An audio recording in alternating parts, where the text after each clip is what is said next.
Hello दोस्तों, आज हम थोड़ा सा समझेंगे फिजिक्स के 11th के सिलेबस के बारे में। तो 11th का सिलेबस एनसीईआरटी के अकॉर्डिंग कुछ और कहता है, एससी वर्मा के अकॉर्डिंग कुछ और है, और एम करीम के अकॉर्डिंग कुछ और है। जो आप फिजिक्स का अलग अलग राइटर का नाम जाने, एससी वर्मा और एम करीम, तो हम आपको डिस्कस करेंगे आज एससी वर्मा के अकॉर्डिंग, है ना। एससी वर्मा का जो बुक है वॉल्यूम 1 और वॉल्यूम 2, तो उसके अकॉर्डिंग आज हम डिस्कस करेंगे और समझेंगे। इसमें बहुत सारी चीज़ें एक्स्ट्रा भी दिया गया है जो आपके बोर्ड एग्जाम के साथ साथ जेई मेंस का एग्जाम या नीट के एग्जाम के लिए काफ़ी ज़्यादा बेहतर है। तो थोड़ा सा समझेंगे आज हम कि पहला होता है मैकेनिक्स। फिजिक्स के पार्ट्स के बारे में हम चर्चा करेंगे।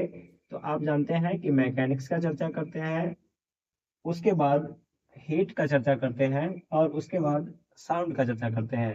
तो आपको 11th में बस इतना ही चीज़ पढ़ना है। हीट के बारे में पढ़ना है, साउंड के बारे में पढ़ना है, और पूरा मैकेनिक्स पढ़ना है। कहने का मतलब पूरा 11th में आपको मैकेनिक्स का ही चर्चा ज़्यादातर दिया गया है। तो थोड़ा सा समझेंगे कि फर्स्ट चैप्टर आपका दिया गया है unit and dimension. Unit and dimension, जो मात्रक एवं दिमाग बोलते हैं इसको हिंदी में। सेकेंड चैप्टर है scalar and vector. Scalar and vector का मतलब होता है अदिश एवं सदिश। यह अदिश और सदिश, जो आप सदिश चैप्टर आप पढ़ेंगे, एक मैथ में भी पढ़ना है आपको, जो 12th में पढ़ना है। 11th में फिजिक्स में पढ़नी है और 12th में मैथ में पढ़ना है। तो अच्छा से पढ़ेंगे इसको। नेक्स्ट आप देखेंगे काइनेमेटिक्स। काइनेमेटिक्स का नहीं मतलब गतिकी। थोड़ा सा आप 9th में पढ़ के आओगे, गति से रिलेटेड, यानी कि सरल रेखा में गति, वृत्तीय गति, घूर्णन गति, तो ये सब चीजें जो वहां पर आप टॉपिक पढ़ के आए हैं, यहाँ आपको चैप्टर देखने को मिलेगा। उसके बाद देखेंगे फोर्स चैप्टर, यानी कि बल। समझेंगे इसको कि फोर्स चैप्टर, बल चैप्टर है ना, ये भी आप 9th में पढ़ कर आए हैं। उसके बाद Newton law of motion, Newton के गति के नियम। न्यूटन साहब ने कितने गति के नियम दिए, उसके बारे में हम थोड़ा सा डिस्कस करेंगे। उसके बाद नेक्स्ट चैप्टर है आपका फ्रिक्शन, यानी कि घर्षण। तो घर्षण के बारे में हम पढ़ेंगे। उसके बाद पढ़ेंगे work power and energy. Work power and energy, कार्य, ऊर्जा और शक्ति। नेक्स्ट चैप्टर है आपका सर्कुलर मोशन। नेक्स्ट क्या चैप्टर है? सर्कुलर मोशन, यानी कि वृत्तीय गति। तो वृत्तीय गति के बारे में आप पढ़ेंगे। वृत्तीय गति और घूर्णन गति अलग अलग होती है, थोड़ा सा समझेंगे। नेक्स्ट चैप्टर आपका है घूर्णन गति, यानी कि रोटेशनल मोशन। नेक्स्ट चैप्टर आ जाता है जो 10वां नंबर चैप्टर है simple harmonic motion. Simple harmonic motion यानी कि सरल आवर्त गति। 11 नंबर चैप्टर आपका है ग्रेविटेशन चैप्टर, यानी कि गुरुत्वाकर्षण। गुरुत्वाकर्षण के बारे में आप जानते हैं।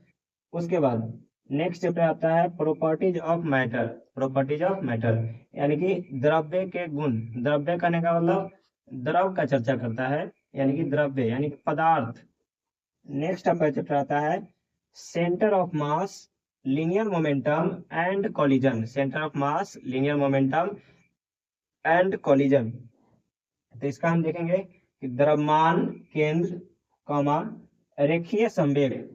लीनियर मोमेंटम का मतलब होता है रेखीय संवेग, एवं कॉलिजन। कॉलिजन का मतलब होता है टक्कर। क्या होता है? टक्कर।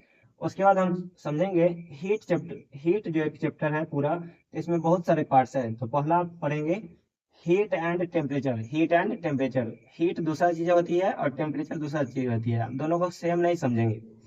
तो हीट का मतलब होता है उष्मा, एवं टेम्परेचर का मतलब होता है ताप। नेक्स्ट देखेंगे expansion of matter. Expansion of matter यानी कि द्रव्य के प्रसार। द्रव्य के प्रसार करने का मतलब द्रव कितने प्रकार के, तो अवस्था के आधार पर द्रव 3 प्रकार के, ठोस, द्रव और गैस। तो ठोस में प्रसार, द्रव में प्रसार और गैस में प्रसार। नेक्स्ट देखेंगे कैलोरीमीटी, है ना, यानी कि कैलोरीमीटी, इसको कैलोरीमीटी पढ़ेंगे, यानी कि कैलोरीमीटी। नेक्स्ट देखिएगा kinetic theory of gases. Kinetic theory of gases. Thermodynamics, यानी कि उष्मा गति सिद्धांत। उष्मा गति सिद्धांत, जैसे थर्मल आप जानते हैं तो उसके बारे में।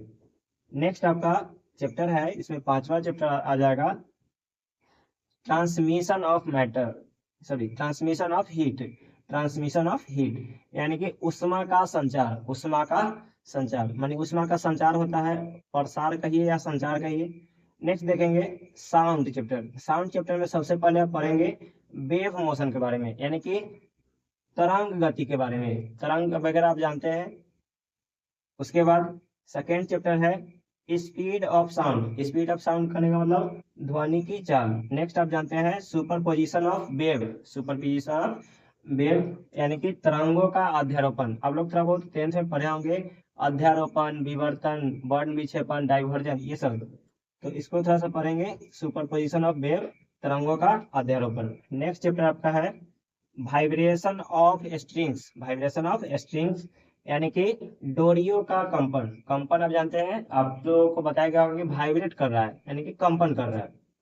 नेक्स्ट जानिएगा vibration of air columns, air के कारण भी वाइब्रेट होता है यानी कि वायु स्तंभ कंपन। नेक्स्ट आप जानते हैं डॉपलर इफेक्ट, क्या जानते हैं? डॉपलर इफेक्ट यानी कि डॉपलर का प्रभाव। तो इतना चीजों डिस्कस करने के बाद आपको मालूम चलेगा कि सबसे पहले हम यूनिट एंड डायमेंशन चैप्टर का डिस्कस करेंगे। उससे पहले हम थोड़ा सा जानने की कोशिश करेंगे कि एनसीईआरटी अकॉर्डिंग में भौतिक भौतिक जगत, भौतिक जगत एक चैप्टर का नाम है, उसका भी हम थोड़ा सा डिस्कस कर लेंगे। सार्थक अहंकार के बारे में आप थोड़ा सा नॉलेज ले लेंगे, जिससे कि आपको आगे न्यूमेरिकल्स बनाने में दिक्कत नहीं होगी।